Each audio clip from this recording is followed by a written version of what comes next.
Fala galera, tudo bom? Hoje a gente vai apresentar para vocês nosso seminário de Filosofia da Comunicação sobre cultura midiática e educação no ensino superior. O seminário foi feito por mim e pela minha dupla Paula.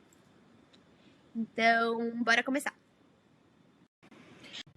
Bom, esse seminário ele é baseado no livro Juventudes e Tecnologias, Sociabilidades e Aprendizagens, de Carlos Ângelo de Menezes Souza.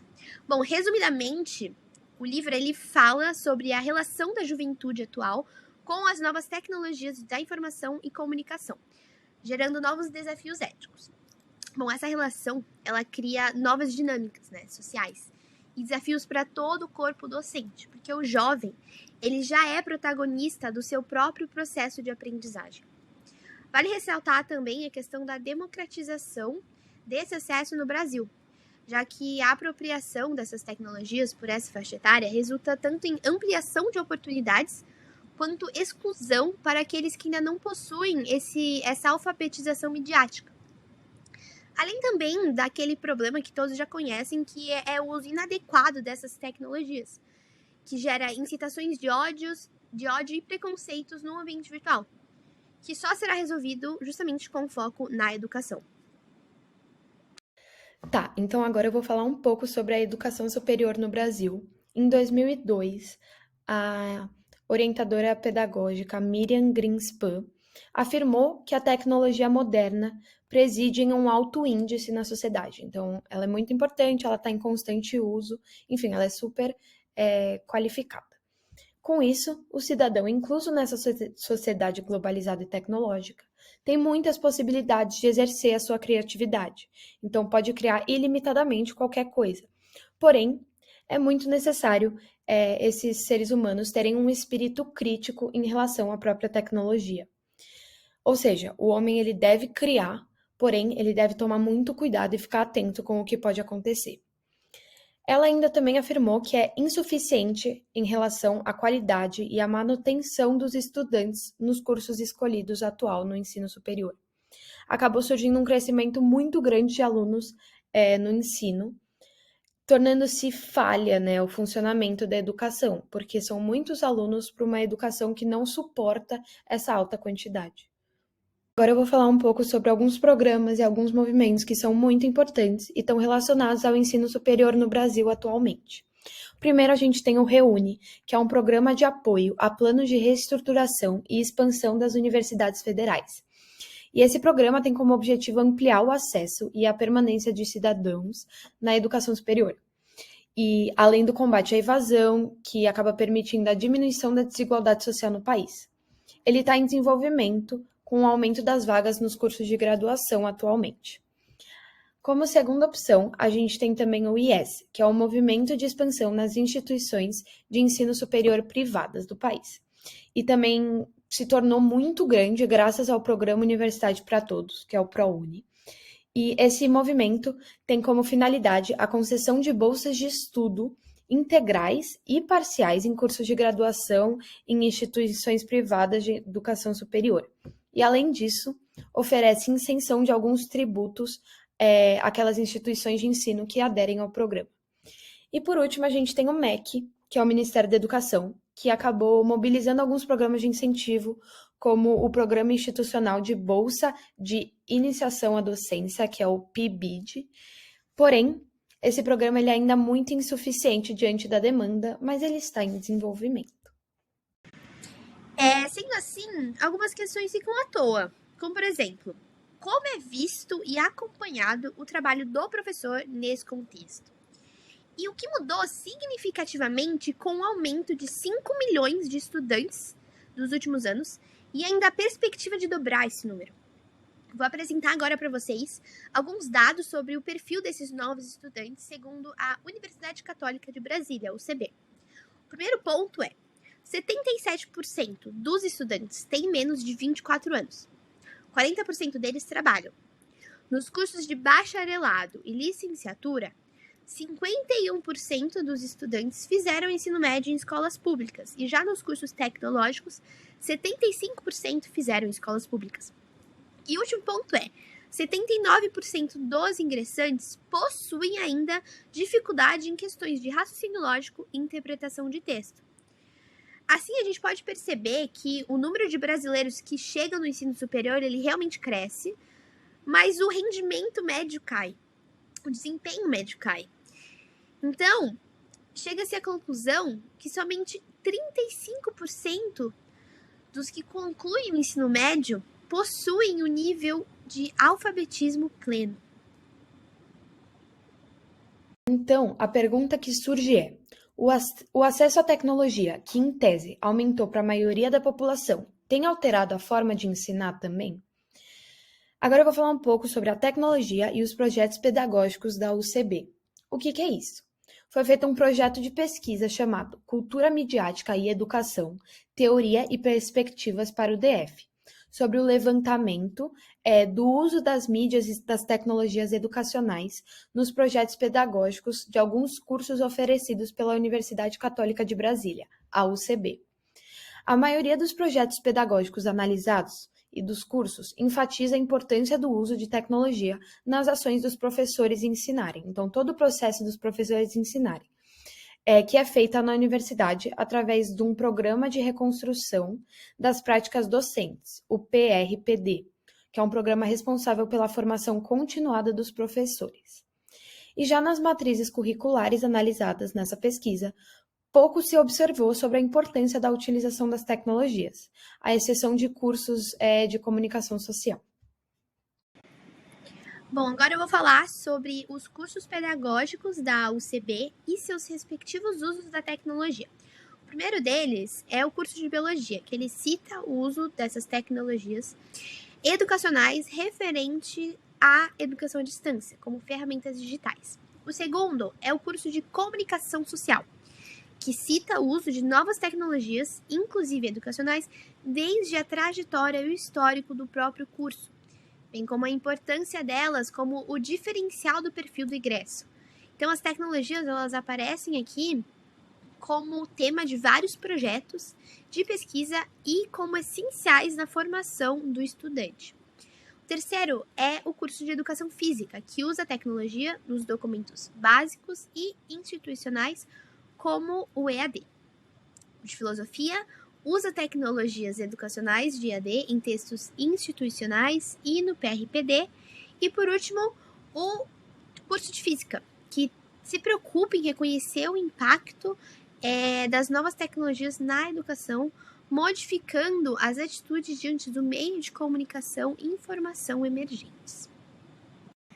Bom, continuando sobre os cursos pedagógicos da UCB, temos o de Letras, que ele assinala a distância e as ações de nivelamento e PRPD, questões que envolvem tecnologias. O de Matemática, que destaca o perfil profissional desejado aderente ao uso dessas novas tecnologias educacionais. O de Química, que cita o programa PRPD e a importância do EAD. E o de Pedagogia, que cita apenas os textos institucionais do PRPD, só que ele não comenta a necessidade da tecnologia no EAD. Então, a gente pode concluir que não é possível afirmar que existam conceitos claros e precisos sobre a utilização de tecnologias nos cursos analisados. Só que o de Comunicação Social, sim, porque eles apresentam a importância da tecnologia em toda a formação do estudante e não só como uso geral dela. Também é perceptível que as iniciativas PRPD e a EAD são atribuídas as responsabilidades sobre o fazer acontecer das tecnologias emergentes. Agora eu vou falar um pouco sobre a tecnologia e os professores, diante do uso e das potencialidades no processo de aprendizagem.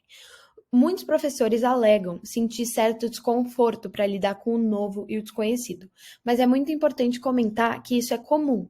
As mudanças, elas são necessárias e elas devem ser implementadas de forma constante, uma vez que a sociedade já se encontra nessa era digital e nessa globalização. É necessário reforçar que as tecnologias, elas não vieram para substituir o docente ou a sala de aula, mas elas vieram para somar esforços, para complementar, com o objetivo de ultrapassar as dimensões convencionais de espaço e tempo que a gente tinha antigamente, antes dessa era de tecnologia. Tá, então para chegar um pouco mais próximo de um cenário ideal, a gente sabe que as mudanças devem acontecer. Para isso, a gente precisa estudar os sujeitos envolvidos e como fazer essa mudança tecnológica em prol da aprendizagem. Então, a gente deve conhecer os jovens, seus anseios, suas percepções, investir na formação docente, reformular os processos educacionais, incentivar e estimular a busca e a formação continuada. Bom, segundo a Unesco, as novas tecnologias fizeram a humanidade entrar na era da comunicação universal. Então, acabou abolindo todas as distâncias, a gente concorre para moldar uma sociedade do futuro. As informações, elas podem ser postas ao nosso dispor de qualquer ser humano, em qualquer parte do mundo, em tempo real. Nesse sentido, o contexto da sala de aula ela se altera muito, radicalmente, principalmente no Brasil, com um alto índice de diferenças sociais. Por isso, são necessários professores que saibam lidar com dois perfis de estudantes, aqueles que sabem usar a internet e aqueles que nunca viram a tecnologia, fazendo com que haja uma maior integração do estudante com as múltiplas possibilidades de comunicação. E diante de todos esses fatos que eu acabei de tratar, a gente destaca que as universidades e as escolas necessitam assumir as tecnologias como um objeto de estudo, visto que essas representam uma nova linguagem e, como tal, elas precisam ser apropriadas, a fim de a gente encontrar um campo fértil para um aprendizado rico em significados. Bom, agora chegamos na última parte do trabalho antes da conclusão, que vamos analisar a tecnologia, mídia e complexidade como interfaces necessárias.